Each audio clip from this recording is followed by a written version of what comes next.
Hi viewers, welcome to our channel. ప్రస్తుతం మనతో పాటు సీనియర్ జర్నలిస్ట్ దాము బాలాజీ సార్ ఉన్నారు. వారితో మాట్లాడారు. నమస్కారం sir. Sir, recent block buster Manjummel boys మూవీలో ఇళయరాజా గారు ఒక పాటను యూజ్ చేశారు సార్. అయితే దీని పట్ల ఆయన నా పర్మిషన్ లేకుండా నా పాటను యూజ్ చేసుకున్నారని ఆ మూవీ టీం పైన కేసు వేశారు. అయితే సోషల్ మీడియాలో విపరీతంగా ఆయన ట్రోల్ చేస్తున్నారు. అంటే ఏమైంది పాటను వాడుకుంటే అని చెప్పేసి. అసలు ఎందుకు ఆయన అంతగా ట్రోల్ చేస్తున్నారు? ఆయన పాటని ఆయన పర్మిషన్ లేకుండా వాడుకున్నప్పుడు కేసు వేస్తే తప్పేంటి సార్? ఇళయరాజాది ఇప్పుడు పెద్ద వైరల్ అయింది. దేశవ్యాప్తంగా చర్చ జరుగుతుంది. ఇళయరాజా ఇంతకుముందు కూడా బాలు పాడాడని, స్టేజ్ల మీద పాడకూడదని నా పాట బాలు పాడాడని బాలుకు కూడా నోటీసులు ఇచ్చారు. నిజానికి బాలు ఆయన ఒక రకంగా టీనేజ్ నుంచి ఫ్రెండ్స్ ఒరే ఒరే అనుకునేంత స్నేహం. ఆయన కూడా ఆయన మీదకి ఇచ్చాడు ఏంటని ఇళయరాజా మీద అందరూ కోపం చేసుకున్నారు. అట్లాగే ఆయన కొన్నిసార్లు ఇలాగా ఇస్తున్నాడు. అట్లాగే అక్కడ ప్రసాద్ ల్యాబ్లో ఆయనకేదో వాళ్ళ పూర్వీకులు ఇప్పుడు ఒక రూమ్ వాడుకోమని ఇస్తే అది నాదే అని చెప్పి వాళ్ళతో గొడవలోకి వెళ్ళాడు. కోర్టులో కేసు అయింది. ఇలాంటి ఈ మధ్యకాలంలో ఇళయరాజా ఇట్లా ఏంటి నేరగా ప్రవర్తిస్తున్నాడు, ఈయన ఎంత గొప్పవాడు, ఈయనేంది చిన్న చిన్న విషయాల్ని ఇలా పట్టుకొని ఇది చేస్తున్నాడు అని కొంత ఏమైనా పిల్లలు ప్రెజర్ చేస్తున్నారా, ఏజైనాక మైండ్ దొబ్బిందా, ఇలాగ రకరకాలుగా ఆయన మీద చేస్తున్నారు. అయితే ఆయన సపోర్ట్ చేసేవాళ్ళు ఇళయరాజా చేసిన తప్పేం లేదు. ఆయన లీగల్ రైట్ ప్రకారం ఆయన ఇది అయ్యాడు. తెలియకుండా మీరు మాట్లాడకండి అని ఇళయరాజాని సపోర్ట్ చేసేవాళ్ళు కూడా మాట్లాడుతున్నారు. సో ఇది ఫేస్బుక్లో కానీ ట్విట్టర్లో కానీ రకరకాల మాధ్యమాల్లో దీని మీద చర్చ జరుగుతుంది. రీసెంట్గా ఇప్పుడు గొడవ కారణం ఏంటంటే ఈ మధ్య మలయాళ సినిమా మంజుమల్ బాయ్స్ అనే ఒక సినిమా రిలీజ్ అయింది. అది 200 కోట్ల పైన కలెక్ట్ చేసింది. పెద్ద హిట్ అయింది. అది 2006లో జరిగే కథ. అక్కడ గునా గుహలు అంటారు. ఆ గునా గుహల్లోకి వెళ్ళి ఒక కుర్రాడు అక్కడ ఇరుక్కుంటే మిగతా వాళ్ళు అతన్ని ఎలా సేవ్ చేశారనేది బేసిక్ పాయింట్. గునా గుహలు అనే ఎందుకు పేరు వచ్చిందంటే కమల్ హాసన్ సినిమా గునా అక్కడ తీశారు కాబట్టి అప్పటి నుంచి వాటిని గునా గుహలు అనేవాళ్ళు. సో ఆ కమల్ హాసన్ సినిమాలో ఉన్న ఒక సాంగ్ని వీళ్ళు కూడా కాంటెక్చువల్గా చాలా బ్రహ్మాండంగా వాడుకున్నారు, అద్భుతంగా. సో ఆ సాంగ్ ఏంటంటే కమ్మని ప్రేమలేఖలే అని తెలుగులో ఉంటుంది, కన్మని ఆంబోడా అని తమిళ్లో ఉంటుంది. ఇలాగా అది కూడా అనేక భాషల్లో వచ్చింది అప్పట్లో. డబ్బింగ్లు చేశారు కాబట్టి కమల్ హాసన్ది. సో ఆ పాటని వీళ్ళు వాడుకున్నారు. సో ఇళయరాజా ఇప్పుడు దానికి నోటీసులు ఇచ్చాడు. ఆ నోటీసులో క్లియర్గా ఆయన ఏం చెప్తున్నాడంటే I have legal, moral and special rights over the song అని రాశాడు ఆయన. నేను అది చూశాను ఆయన notice. I have legal, moral and special rights అని రాశారు. ఓన్లీ లీగల్ అంటే అది వేరే చర్చ, కానీ మోరల్గా కూడా నాకు దాని మీద రైట్స్ ఉన్నాయని రాశారు. అట్లాగే మీరు బిగినింగ్లో నా పేరు వేశారు థ్యాంక్స్లో, వేసినంత మాత్రాన కుదరదు, నా అనుమతి తీసుకోవాలి, నాకు రాయల్టీ చెల్లించి నా అనుమతి తీసుకొని ఉండాలి అని చెప్పాడు. ఆయన తరపున శరవణన్ అన్నాదురై ఆయన అడ్వకేటు, ఆయన కూడా మీడియాతో మాట్లాడారు. ఇది లీగల్గా దాని మీద ఇళయరాజాకి రైట్స్ ఉన్నాయి, అందుకనే ఇచ్చారని చెప్పారు. ఇక మంజుమల్ బాయ్స్ ప్రొడ్యూసర్లలో ఒకరైన షాన్ ఆంటోనీ దీనికి రిప్లై ఇచ్చాడు. ఈ పాట మీద హక్కులు 2 సంస్థల దగ్గర ఉన్నాయి. ఒకటేమో పిరమిడ్ అనే సంస్థ, రెండవదేమో శ్రీదేవి సౌండ్స్ అనే సంస్థ. ఈ 2 సంస్థలకి దీని మీద రైట్స్ ఉన్నాయి. మేము వాళ్ళ దగ్గర తీసుకున్నాం. వాళ్ళ దగ్గర మేము రైట్స్ తీసుకొని వాళ్ళ అనుమతి తీసుకొని లీగల్గానే మేము ప్రొసీడ్ అయినా కూడా మీరు చెప్పే మోరల్ యాంగిల్లోనే మేము మీకు కృతజ్ఞతలు థ్యాంక్స్ చెప్పాము, మామూలుగా అయితే అవసరం లేదు ఎందుకంటే రైట్స్ తీసుకున్నాం కాబట్టి అనేది వాళ్ళు ఆయన షాన్ ఆంటోనీ రిప్లై ఇచ్చాడు. ఇప్పుడు ఇక్కడ మనలాంటి వాళ్ళు ఇక్కడ మాట్లాడదగింది లీగల్ పాయింట్ ఆఫ్ వ్యూలో నుంచి చూసినప్పుడు ఏమీ లేదు. అయితే లీగల్ పాయింట్ ఆఫ్ వ్యూ కాకుండా మోరల్ పాయింట్ ఆఫ్ వ్యూలోనే ఎక్కువ చర్చ నడుస్తుంది. లీగల్ పాయింట్ ఆఫ్ వ్యూ మీద కూడా కొన్ని చర్చలు నడుస్తున్నాయి. అసలు ఏం చెప్తుంది లీగల్గా, కాపీరైట్ మ్యూజిక్ ఎవరికి ఉంటుంది, ఒక మ్యూజిక్ కంపోజర్కి ఆ పాట మీద రైట్ ఉంటుందా? ఎందుకంటే మ్యూజిక్ కంపోజింగ్ అంటేనే దాంట్లో ఫ్లూట్ ఉండొచ్చు, వయలిన్ ఉండొచ్చు, ఇంకోటి అనేక వాయిద్యాలు ఉండొచ్చు, వాటిని ప్లేయర్స్ ఉంటారు, వాళ్ళకి కాపీరైట్ ఉండదా? అట్లాగే దాని లిరిక్ రైటర్ ఉంటాడు, దాని సింగర్ ఉంటారు, కోరస్లు ఉంటారు, స్టూడియోలో సౌండ్ టెక్నీషియన్ ఉంటాడు, సౌండ్ ఇంజనీర్ ఉంటాడు. ఇలా అనేక మంది కలిస్తే కదా అది సాంగ్ వస్తుంది. దాన్ని ప్రొడ్యూస్ చేయడానికి ఒక ప్రొడ్యూసర్ ఉంటాడు, అతను డబ్బులు పెడతాడు, అతను మీ అందరికీ రెమ్యునరేషన్లు ఇస్తారు. సో ఇది కదా సాంగ్ అంటే. సో ఇంత ఇంత ఉన్నప్పుడు ఒక ఇళయరాజా ఆ సాంగ్ మీద నాకే రైట్స్ ఉన్నాయని ఎలా అంటాడు అనేది కూడా అడుగుతున్నారు. యాక్చువల్గా మనకి దీనికి సంబంధించి చట్టాలు ఉన్నాయి ఇండియాలో. దీనికి బేసిక్గా ఏంటంటే ఇండియాలో ఐపీఆర్ఎస్ అనే ఒక సంస్థ ఉంది. కంపెనీ అది యాక్చువల్గా సంస్థ కాదు, అది కంపెనీ యాక్ట్ కింద, కంపెనీ యాక్ట్ 1956 కింద అది ఏర్పడింది. అది ఎప్పుడు ఏర్పడిందంటే 1969లో ఏర్పడింది. ఐపీఆర్ఎస్ అంటే అర్థం ఏమంటే Indian performing rights society limited, దాని పేరు Indian performing rights society limited, IPRS. అంటే ఇదేం చెప్తుంది అంటే దీంట్లో ఒక సింగర్ కానీ, ఒక లిరిక్ రైటర్ కానీ, ఒక మ్యూజిక్ డైరెక్టర్ కానీ మెంబర్స్గా జాయిన్ అవుతారు. మెంబర్స్గా జాయిన్ అయినాక వీళ్ళు ఏవే సాంగ్స్కి లిరిక్ రాశారు, కంపోజ్ చేశారు, ఇవన్నీ కూడా వాళ్ళకి డేటా ఇస్తారు. ఇచ్చినాక ఆ సంస్థ ఏం చేస్తుందంటే ఇండియాలోనే కాదు ప్రపంచవ్యాప్తంగా 50 సంస్థలతో కూడా దీనికి సంబంధాలు ఉంటాయి. 50 సంస్థలతో టైప్ అయింది ఇలాంటి సంస్థలు వరల్డ్ వైడ్గా. సో ఫర్ ఎగ్జాంపుల్ ఇండియాలో ఇళయరాజా సాంగ్ అర్జెంటీనాలో వాడుకున్నారనుకో, అక్కడ అర్జెంటీనాలో ఉండే సంస్థ దాన్ని పసిగడుతుంది, లేకపోతే వీళ్ళే పసిగట్టి అర్జెంటీనాలో ఉండే సంస్థకి చెప్తారు, వాళ్ళు అక్కడ లీగల్ నోటీసు వాడుకున్న వాళ్ళకి ఇస్తారు. ఇలాగ ఇదొక అసోసియేషన్ అనమాట. అట్లాగే అర్జెంటీనా సాంగ్ ఇండియాలో వాడుకుంటే వాళ్ళు అక్కడ గుర్తించి ఐపీఆర్ఎస్కి చెప్తారు. ఐపీఆర్ఎస్ వాళ్ళ తరపున రిప్రజెంటేటివ్గా ఇక్కడ లీగల్గా ప్రొసీడ్ అవుతుంది. ఇలాగ పనిచేస్తుంటుంది. సో ఈ సంస్థ కాపీరైట్ యాక్ట్ 1957 ప్రకారం కూడా ఈ సంస్థ రిజిస్ట్రేషన్ చేసుకునింది. సో ఈ సంస్థకి లీగల్గా అన్ని రైట్స్ ఉంటాయి. ఇప్పుడు ఏమైంది, ఇంతకుముందు అంటే కాపీ కొడితే తెలిసేది కాదు, ఇవాళ సాఫ్ట్వేర్స్ అన్నీ వచ్చేసాయి కాబట్టి ఆన్లైన్లో ఎక్కడ ఉన్నా కూడా అది లాగేస్తుంది. ఇప్పుడు మన యూట్యూబ్ మనకు తెలుసు, యూట్యూబ్లో ఒక చిన్న బిట్టు మ్యూజిక్ ఎవరిదన్నా వాడగానే ఇమీడియట్గా మనకు అప్పుడే అప్లోడ్ చేసేటప్పుడే వచ్చేస్తుంది, బాబు ఇది కాపీరైట్, ఇది స్ట్రైక్. ఒక్కోసారి స్ట్రైక్ పడిపోతుంది, ఒక్కోసారి క్లెయిమ్ చేస్తారు వాళ్ళు. అంటే నువ్వు వాడుకో, నీకు కమర్షియల్గా వచ్చే దాంట్లో అతనికి వాటా వెళ్ళిపోతుంది ఆటోమేటిక్గా, యూట్యూబ్ వాడే అతను వాటా ఇచ్చేస్తాడు. అటువంటి మెకానిజం యూట్యూబ్ డెవలప్ చేసుకునింది. అట్లా అనేక ప్లాట్ఫామ్స్ ఇప్పుడు డెవలప్ చేశారు. అంటే టెక్నాలజీ వచ్చినాక ఐడెంటిఫై చేయడం ఈజీ అనమాట. నేను బిగినింగ్లో కొన్ని డాక్యుమెంటరీలు తీసినప్పుడు మనకి కమర్షియల్ కాదు కాబట్టి ఇష్టం వచ్చినట్టు ఎవరి మ్యూజిక్ వాళ్ళది పెట్టేశాను. దానికి కూడా నోటీస్ వచ్చింది, కానీ కమర్షియల్ కాదు కాబట్టి నాదేమి స్ట్రైక్ కానీ ఏం పడలేదు, డిలీట్ కూడా చేయలేదు వాళ్ళు. కమర్షియల్ అయితేనే ఈ సమస్య, కమర్షియల్ కాకపోతే ఇబ్బంది లేదు.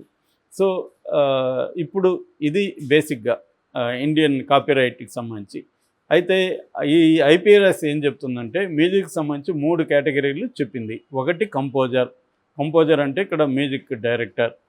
2 ఆథర్స్ అని చెప్పింది, ఆథర్స్ అంటే లిరిక్ రైటర్స్. 3వది పబ్లిషర్స్ అని చెప్పింది, పబ్లిషర్ అంటే ఇక్కడ ప్రొడ్యూసరు. సో వీళ్ళ ముగ్గురికే రైట్స్ ఉంటాయి.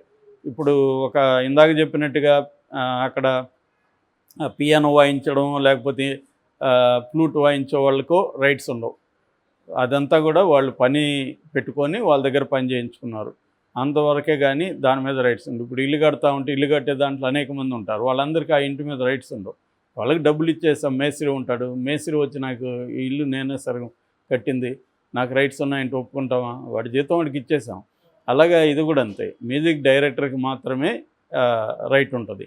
అలాగే లిరిక్ రైటర్కి మాత్రమే ఉంటుంది. ఆ లిరిక్ రైటర్కి ఎవరో హెల్పర్స్ 2 ఉండొచ్చు, వాళ్ళకి రైట్ ఉండదు. లిరిక్ రైటర్ అనే పేరు ఎవరికి ఉంటుందో వాళ్ళకి. అట్లాగే ప్రొడ్యూసరు అంటే వీళ్ళందరికీ డబ్బులు ఇచ్చి ప్రొడ్యూస్ చేశాడు ఈ సాంగ్ని, అతనికి రైట్ ఉంటుంది. ఈ ముగ్గురికి ఉంటుంది. సో ఇప్పుడు ఫర్ ఎగ్జాంపుల్ ఒక సాంగ్ వాడారనుకో, ఈ సాంగ్ వాడినట్టుగా ఈ ఐపీఆర్ఎస్ కానీ గుర్తిస్తే నోటీసులు పంపిస్తుంది. నోటీసులు పంపిస్తే రాయల్టీ దానికి కట్టాలి. ఈ రాయల్టీ కట్టిన వాళ్ళు కట్టినాక ఆ సంస్థ ఏం చేస్తుందంటే తన అడ్మినిస్ట్రేటివ్ ఫీజుని కొద్దిగా పట్టుకుంటుంది, మిగతా డబ్బుల్ని ఈ ముగ్గురికి డిస్ట్రిబ్యూట్ చేస్తుంది. మ్యూజిక్ డైరెక్టర్కి, లిరిక్ రైటర్కి, ప్రొడ్యూసర్కి, ఈ ముగ్గురికి చేస్తుంది. అయితే ఇక్కడ ఇంకొక మతలబ్ ఏంటంటే, ఇప్పుడు నేను ఒక మ్యూజిక్ డైరెక్టర్, నీ సినిమాలో ఒక పాట నేను కంపోజ్ చేశాను, పాట రెడీ అయిపోయింది. ఇప్పుడు మన ఇద్దరి మధ్య ఎలాంటి అగ్రిమెంట్ ఉందనేది కూడా ఇంపార్టెంట్. అంటే నేను సర్వ హక్కులు నీకు ఇచ్చేస్తానా, లేకపోతే ఓన్లీ ఈ సినిమా కోసమే వేరే వాళ్ళు దీన్ని ఏ రూపంలో వాడినా నాకు కూడా రైట్ ఉంటుందని నేను రాసుకున్నానా అనే దాన్ని బట్టి కూడా ఉంటుంది. సర్వ హక్కులు నీకు ఇచ్చేసాను అనుకో, ఫర్ ఎగ్జాంపుల్ ఇంకా నేను వెళ్ళి ఐపీఆర్ఎస్లో పెట్టుకోవడానికి లేదు, ఎందుకంటే లీగల్గా నీకు రాసి ఇచ్చేసాను. అట్లాగా ఇళయరాజా ఆయన గొడవ పడుతున్న సాంగ్స్కి సర్వ హక్కులు ప్రొడ్యూసర్కి రాసి ఇచ్చేసి ఉంటే ఈయనకి అడిగే హక్కు లేదు లీగల్గా. లేదు, రాసి ఇవ్వకుండా ఉంటే అప్పుడు ఈయన ఐపీఆర్ఎస్లో మెంబర్ అయి ఉంటే ఐపీఆర్ఎస్ చేయొచ్చు. మెంబర్ కాకపోయినా కూడా ఇండివిజువల్గా కూడా కోర్టుకు వెళ్ళొచ్చు ఆయన. సో లీగల్గా అది దాని పొజిషన్ ఏంటనేది మనకు తెలియదు కాబట్టి మనం వ్యాఖ్యానించలేం. అయితే ఆ ప్రొడ్యూసర్ మాత్రం లీగల్గా పొజిషన్ ఇదే అని చెప్తున్నాడు కాబట్టి వీళ్ళిద్దరు కోర్టులో తేల్చుకోవాలి. ఇక మోరల్ అన్నాం, మోరల్ అనేది కూడా అన్నాడు ఆయనే. సో మోరల్ యాంగిల్లో అసలు ఇళయరాజా ఏమన్నా రాగాలు కనిపెట్టాడా? రాగాలు ఎవరువో కదా ఈయన వాడుకొని ఈయన సాంగ్ చేస్తున్నాడు. తర్వాత అన్ని మ్యూజిక్ అంతా ఈయనే కనిపెట్టాడా? ఎక్కడెక్కడి నుంచో ప్రపంచంలో ఉండే అనేక దేశాల్లో నుంచి ఈయన లేపలేదా, కాపీ కొట్టలేదా? మరి ఈయనకి మోరల్ రైట్ ఏముంటుంది అనేది కొంతమంది మాట్లాడుతున్నారు. ఇందులో కొంత వ్యాలిడిటీ ఉంది. నేను 10-15 ఏళ్లకు ముందే ఒక సబ్జెక్ట్ కోసం మ్యూజిక్ అంతా డౌన్లోడ్ చేశా. వరల్డ్ వైడ్ ఉన్న మ్యూజిక్ ఒక 1000 పాప్ సాంగ్స్ అలాగన్నీ డౌన్లోడ్ చేసి రోజు దానికి తగినట్టుగా వింటుండేవాడిని. అప్పుడు ఒకసారి నాకు సడన్గా ఫిల్ కొలిన్స్ అనే ఒక ఈయన రాక్ మ్యూజిక్ బ్యాండ్ జెనసిస్ అనే ఒక రాక్ మ్యూజిక్ బ్యాండ్లో మెంబర్ అనమాట. అది నాకు షాక్ అయినాను నేను, ఎందుకంటే 80స్లో ఇళయరాజా సీతాకోకచిలుక పాటలు నాకు చాలా ఇష్టం. మొత్తం ఈయన నుంచి లేపేశాడు ఇళయరాజా. ఫిల్ కొలిన్స్ నుంచి 2 సాంగ్స్ యాజ్ ఇట్ ఈజ్ లేపెట్టాడు. నేను షాక్ అయినా, రే ఇళయరాజా బ్రహ్మాండంగా చేశాడు అనుకున్నాం, రూరల్ నుంచి ఫిల్ కొలిన్స్ నుంచి లేపేశాడు అని. అట్లాగే గీతాంజలిలో ఒళ్ళింత తుల్లింత ఏదో ఉంది కదా, అది కూడా ఫిల్ కొలిన్స్ది. ఇలాగా ఇళయరాజా చాలా ప్రపంచంలో ఉండే అనేక సాంగ్స్ నుంచి లేపాడు, నో డౌట్. దాన్నేమో ఇళయరాజాని సపోర్ట్ చేసే వాళ్ళు ఇన్స్పిరేషన్ అంటారు, బయట వాళ్ళు ఏమో కాపీ అంటారు. నా దృష్టిలో అది కాపీనే. అంటే ఇన్స్పిరేషన్ అని ఎప్పుడు అంటాం? దాన్ని ఇన్స్పైర్ అయ్యి నువ్వు వేరే రకంగా చేయాలి. యాజ్ ఇట్ ఈజ్గా లేపి పెడితే దాన్ని ఇన్స్పిరేషన్ అని ఎలా అంటాం? అలాగే నేను ఆ మధ్య ఒక హారర్ సబ్జెక్ట్ చేసేటప్పుడు వరల్డ్లో ఉండే హారర్ ఫిల్మ్స్, బెస్ట్ ఫిల్మ్స్ అంతా చూసా. అప్పట్లో ఇటాలియన్ హారర్ నాకు బాగా నచ్చింది. ఇటాలియన్ హారర్లో గోబ్లిన్ బ్యాండ్ అని ఒకటి ఉంది. ఈ గోబ్లిన్ బ్యాండ్ వాళ్ళు ఇటాలియన్ మేజర్ హారర్ ఫిల్మ్స్కి అంతా మ్యూజిక్ బ్యాక్గ్రౌండ్ స్కోర్ ఇచ్చారు. అందులో బోల్డ్ లేపి పెట్టేశాడు ఇళయరాజా. బ్యాక్గ్రౌండ్ స్కోర్లు మామూలుగా ఇళయరాజా అంటేనే మన దేశంలో బ్యాక్గ్రౌండ్ స్కోర్కి నెంబర్ 1 అని. ఆ గోబ్లిన్ బ్యాండ్లో అనేకం యాజ్ ఇట్ ఈజ్గా ఉన్నాయి ఇళయరాజా. అది వింటా ఉండగానే నాకు అర్థమైపోతుంది ఈ మనోడు వాడేడు రాయనే. సో ఇది నేను సింపుల్ ఎగ్జాంపుల్ చెప్తున్నాను. మనం ఎవరైనా రీసెర్చ్ చేయాలంటే నెట్లో బోల్డ్ ఆల్రెడీ పెట్టారు, ఇళయరాజా ఎక్కడెక్కడి నుంచి కాపీ కొట్టాడని పెట్టాడు. కాబట్టి ఇళయరాజా కూడా ప్రపంచంలో అనేక దాని నుంచి కాపీ కొట్టాడు. ఎవడు కూడా మ్యూజిక్ డైరెక్టర్ వాడి బ్రెయిన్లో ఏమి అన్నీ పుట్టవు, సమాజం నుంచే తీసుకోవాలి. కానీ లీగల్ పొజిషనే ఇంపార్టెంట్. ఇక్కడ మోరల్గా మాట్లాడితే ఎవడు ఒరిజినల్ అనేది ఏది ఉండదు. ఇప్పుడు ఒక రైటర్ ఉంటాడు, ఒక బుక్ రాస్తాడు, ఆ బుక్ మీద అతనికి రైట్ ఉంటుందా లేదా లీగల్గా? ఈ బుక్ నీ అక్షరాలు నువ్వు కనిపెట్టావా, భాష నువ్వు కనిపెట్టావా, పేపర్ నువ్వు కనిపెట్టావా, ప్రింటింగ్ నువ్వు కనిపెట్టావా, కంప్యూటర్ మీద టైప్ చేస్తుంటే కంప్యూటర్ నువ్వు కనిపెట్టావా? ఇవన్నీ మాట్లాడి లాభం లేదు. లీగల్గా అతనికి రైట్ ఉందా లేదా ఇంతే తేలాలి. మోరల్ యాంగిల్లోకి వెళ్ళకూడదు. మోరల్ అనేది చాలా కాంప్లెక్స్ వ్యవహారం. సో మోరల్ యాంగిల్కి వెళ్ళకుండా ఇళయరాజా విషయంలో ఈ మంజుమ్మల్లో వాడిన ఈ పాట మీద ఇళయరాజాకి లీగల్గా ఉందా లేదా అంతవరకు చూడాలి. దాన్ని ఇంకా ఎక్స్ట్రీమ్ తీసుకెళ్ళి, సార్ మేము బాత్రూంలో పాడచ్చా, మీకేమైనా అనుమతి తీసుకోవాలా, ఇలాగా కొంత కామెంట్లు పెడుతున్నారు. బాత్రూమ్ కాదు, కమర్షియల్ యూసేజ్. ఇప్పుడు బాలుకి కూడా ఎందుకు ఇచ్చారంటే ఆయన దాన్ని కమర్షియల్ యూసేజ్కి వాడుతున్నాడు కదా, ఆయనకి డబ్బులు వస్తున్నాయి కదా ఆ ప్లాట్ఫామ్స్. ఇప్పుడు ఎవరో ఒకరు ఆర్కెస్ట్రా దుబాయ్లో పోయి ఒక ప్రోగ్రామ్ చేస్తారు, ఇళయరాజా పాట పాడతారు, దానికి వాళ్ళకి డబ్బులు వస్తున్నాయి కదా కమర్షియల్.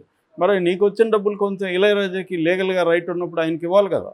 సో ఇది ఎందుకంటే మనకు అన్నీ ఫ్రీగా వాడేసి అలవాటు అయిపోయి ఇప్పుడు కూడా డబ్బులు అడిగితే చాలా కోపం వస్తుంది. ఇప్పుడు నాకు కూడా ఇప్పుడు ఏదో నేను ఒక వీడియో చేసి యూట్యూబ్లో పెడతా, మ్యూజిక్ వేద్దామంటే పట్టుకుంటా ఉన్నారు ఏదైనా వేస్తే. సో ఫ్రీగా ఉండే మ్యూజిక్ ఎతికి వాడే యూట్యూబ్ వాడే కొన్ని ఇస్తాడు, అదేమో నాకు నచ్చదు, నాకు నచ్చిన దానికేమో డబ్బులు ఇవ్వలేను. సో కోపం వస్తుంది ఖచ్చితంగా. ఇంతకుముందు ఈజీగా ఏదో వాడేమో, ఇదేంద్రా రూల్స్ అనిపిస్తుంది. కానీ దట్ ఈస్ ద లా. కాబట్టి ఇళయరాజాని మనం మోరల్ యాంగిల్లో మాట్లాడితే ఎవడు ఇళయరాజాని కాదు ఎవరు కూడా మిగలరు. అందరూ కూడా ఎక్కడెక్కడి నుంచి తెచ్చుంటారు. బట్ ఇళయరాజా రెండో కోణం చూస్తే ఇళయరాజాని కాపీ కొట్టిన మ్యూజిక్ డైరెక్టర్ ఎవడన్నా ఉన్నాడా అనిపిస్తుంది నాకు.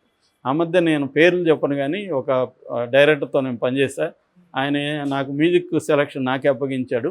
ఆయన ఏం చెప్పాడంటే ఇళయరాజా పాటలు ఒక 150 ఇచ్చాడు నాకు. ఇచ్చి ఇందులో 12 సెలెక్ట్ చేయమన్నాడు. నేను ఇళయరాజా పాటలు ఆయనకే ఒక స్టూడియో ఉంటే దాంట్లో కూర్చొని విని నాకు నచ్చిన ఒక 12 సెలెక్ట్ చేసి ఈయనకి ఇచ్చా. ఈ 12ని ఆయన మ్యూజిక్ డైరెక్టర్ పంపించాడు. ఈ మ్యూజిక్ డైరెక్టర్ కూడా చాలా పాపులరే. పంపిస్తే ఆ మ్యూజిక్ డైరెక్టరు ఒక సాంగ్ అయితే యాజ్ ఇట్ ఈజ్గా లేపి పెట్టేశాడు. ఆ సాంగ్ నేను తమిళ్లో తెలుగులో కూడా తెలిసిపోతుంది కానీ నేను చెప్పను.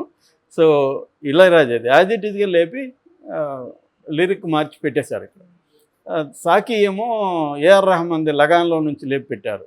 సో ఇలాగ ప్రతి మ్యూజిక్ డైరెక్టరు ఇంకొక మ్యూజిక్ డైరెక్టర్ని కాపీ కొడతాడు. ఇళయరాజాని కాపీ కొట్టిన మ్యూజిక్ డైరెక్టరు ఎవడని ఉంటాడని నాకు డౌటే. కాబట్టి ఇళయరాజాని చాలామంది కొట్టారు, ఇళయరాజాను చాలామంది కాపీ కొట్టాడు. కాబట్టి మోరల్ రైట్ అనేది ఇళయరాజా ఆయనకి అనిపిస్తుంది. ఎవరికైనా మనకి ఎక్కడెక్కడి నుంచో నేను ఇన్స్పైర్ చేసి నేను మళ్ళీ దానికి యాడ్ చేశాను కదా అనుకుంటా. ఖచ్చితంగా ఇళయరాజా గోబ్లిన్ బ్యాండ్ నుంచి కొట్టినా లేకపోతే ఫిల్ కొలిన్స్ నుంచి కొట్టినా ఆయన ముద్ర అనేది ఖచ్చితంగా ఉంది. ఇలా మనం పాట ఇట్లా వినగానే ఇది ఇళయరాజా అని చెప్పేయచ్చు. ఆ బ్రాండ్ అయితే ఖచ్చితంగా ఉంది.